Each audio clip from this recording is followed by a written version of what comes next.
The real reason JAXSON DART is going to break out in his sophomore season is not because of how good he was in his rookie year.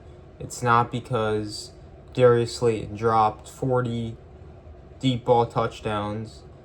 It's not because he had 7 rushing touchdowns.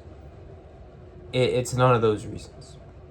The reason he is going to break out, and I'm very confident in this, is because of the adversity that he faced in his rookie year that no other quarterback has faced. When you get a guy like JAXSON DART that is clearly has the right mindset and the right attitude to be great, whether he can put it all together and he has the intangibles is different. But when you have the right mindset and you have the right belief, the self-belief in yourself, that's the foundation. That's the foundation every quarterback needs.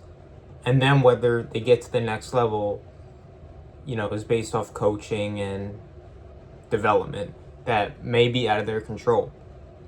But why I believe his floor is going to be very high, it has nothing to do with the stats. It has nothing to do with how good he was in fantasy, how good he was on the ground, how efficient he was. None of that. Let's go through the adversity he faced. How many games were there where his defense blew a ridiculous lead? The first one that comes to mind is the Broncos. They blew the Broncos game. That was one of the worst blown leads ever, one of the craziest fourth quarters ever. Bo Nix had like 40 fantasy points in the fourth quarter. They scored 33.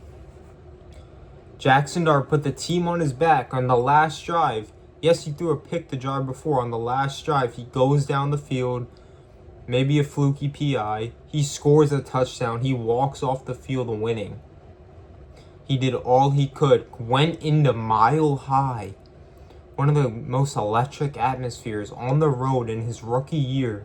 No Malik Neighbors, Wando Robinson and little Jordan Humphrey as his 2 best wide receivers, and dropped 33 on the best defense in the league.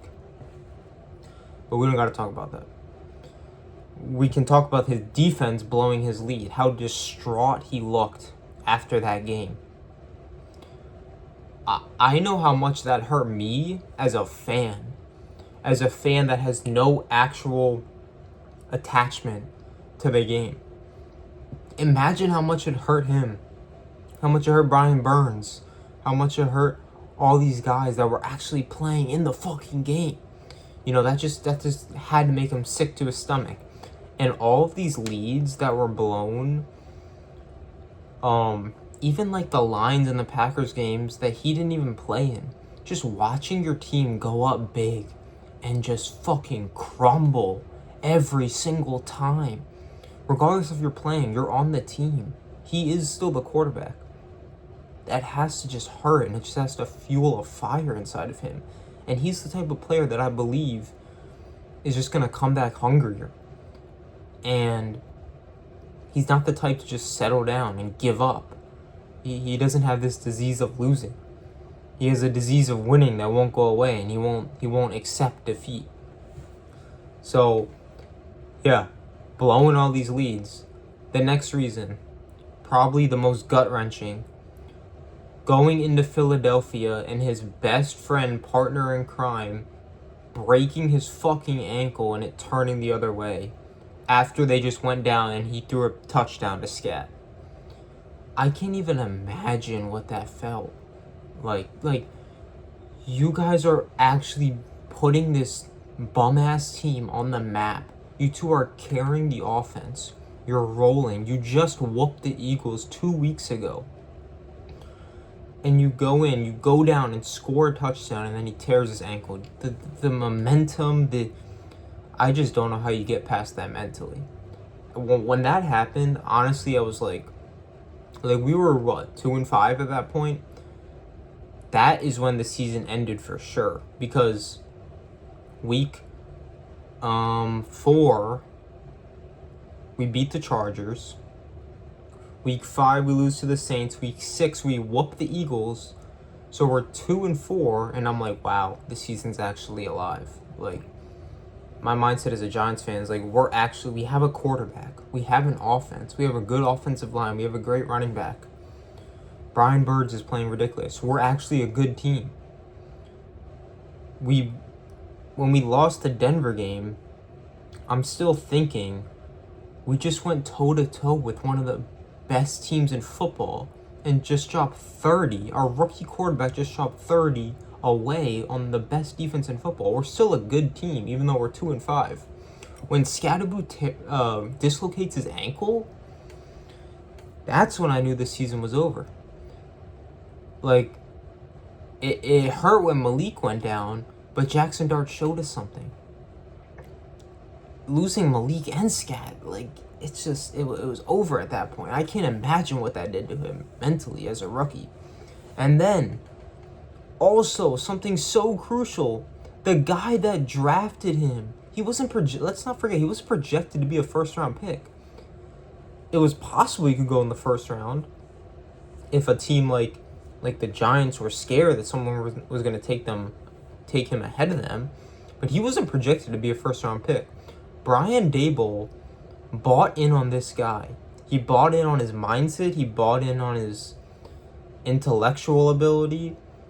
He bought in that he thinks he can develop this guy and he's going to be a good quarterback.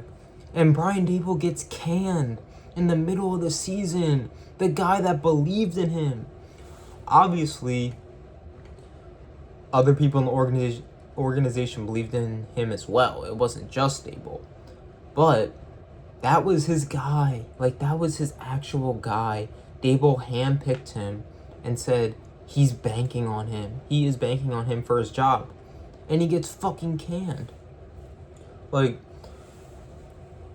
facing all that in year one, it's insane to me. I mean, that I don't know what some other quarterbacks have faced, but that is an insane amount of just adversity and just setbacks. Like, setback after setback after setback, and he still performed well. There was no excuse. There was no excuse that he didn't have his wide receiver one, who was on pace for 1,400 yards.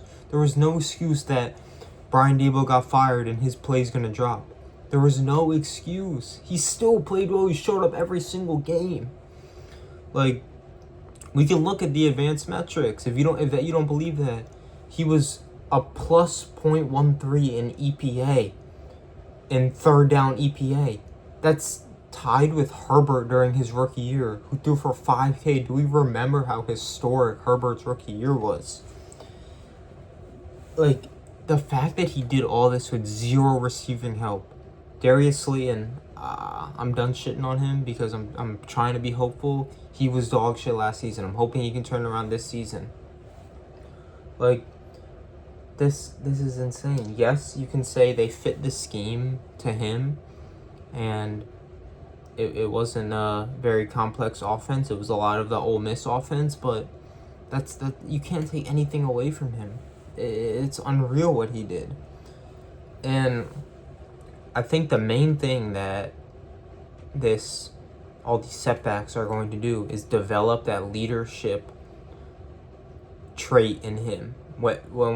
If it was there or not already, whether he had that inside of him, I think it's just going to bring it out even more.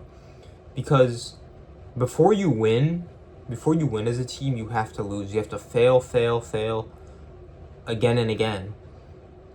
And eventually, if you don't give up and you're persistent enough, you will win. And losing as a team, losing when the guys around you know you gave it your all, sometimes it's okay. Sometimes you gave it your all and you're still not going to win. That's fine.